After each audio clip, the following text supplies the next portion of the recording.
Okay. So now you've got this equation. Give me a marker. Let's bring that over here. AC squared equals AD squared plus DB squared plus 2DB BC plus BC squared. Okay? What do you think about this? Well, we did get a dB squared, but we also got a lot of other stuff. We got a lot of other stuff. But there's good news and bad news always. It did seem like the expression got more complicated. How did it get towards where we were hoping to get though? Well, we can substitute, because dB squared is AB squared minus AD squared. Well, hold on. That's not, you keep wanting to charge ahead. Why is there some good news in this expression? Well, because there's some things we can substitute, like up here, for other things. Okay, there's some things we can substitute. Do you see? And where are we trying to get to? We're trying to get to this. Okay, we used to be here. AC squared equals AD squared plus DC squared. Oh, we also got a And we're trying to get up here. This is nice because it has an AC squared, but it doesn't have an AB squared or a BC squared. Well, we got a BC squared. But in this new expression that you created, and the interesting thing about this, although the camera doesn't know that, this is a different way than we proved it before. So you went in a different direction here. Yeah. And I'm excited about that because now we're going to prove this two different ways. We picked up a BC squared here. That's nice because we have a BC squared in our thing. Yeah. Now we got a little bit more complicated here, which is fine. We got a little bit more complicated. What do you want to do next? Well, let's substitute for dB squared. Okay, what are we going to substitute in for dB squared? It's AB squared minus AD squared. Okay.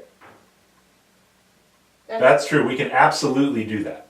Do you see a better substitution we can make using this equation and putting it into here? But we don't have, we can do AD squared plus DB squared is AB squared. Look at that. We have an AD squared plus a DB squared right here. So now our equation here becomes AC squared equals AB squared. I wanted that. Yeah. Plus BC squared. I wanted that. And I have this leftover thing here, plus 2DB BC. But this, we still need that. We still need the greater than.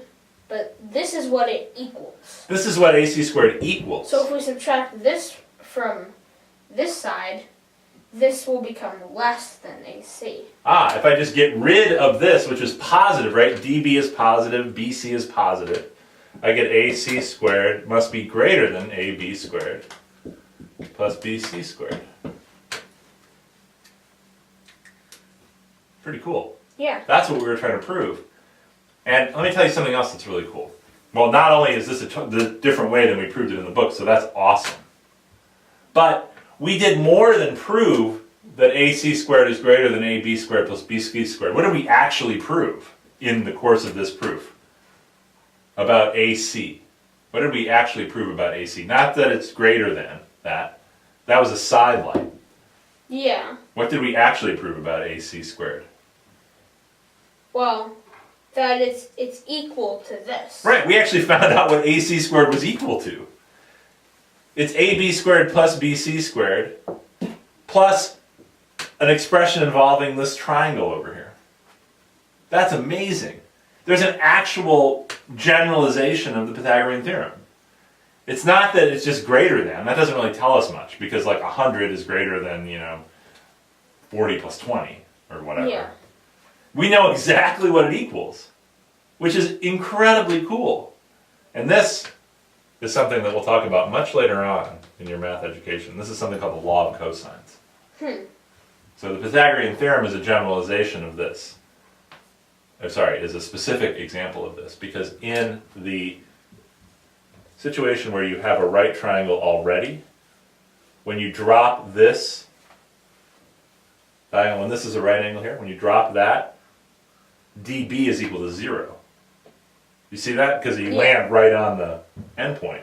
So you get, when dB is equal to 0, you just get this. Yeah, this is zero. This is all 0. That's all 0. When it's not 0, when this is an obtuse angle, when it's out here, you get this expression. When you have an acute angle, by the way, in here, and you Is it drop it down, negative? you can interpret dB as being negative. That's interesting. And so this becomes, or if you do the math, you'll see you get a minus sign here instead. You get AB squared plus BC squared minus 2DBBC. Pretty cool. Yeah.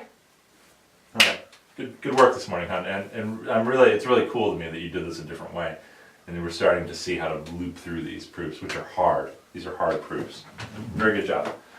Very good job.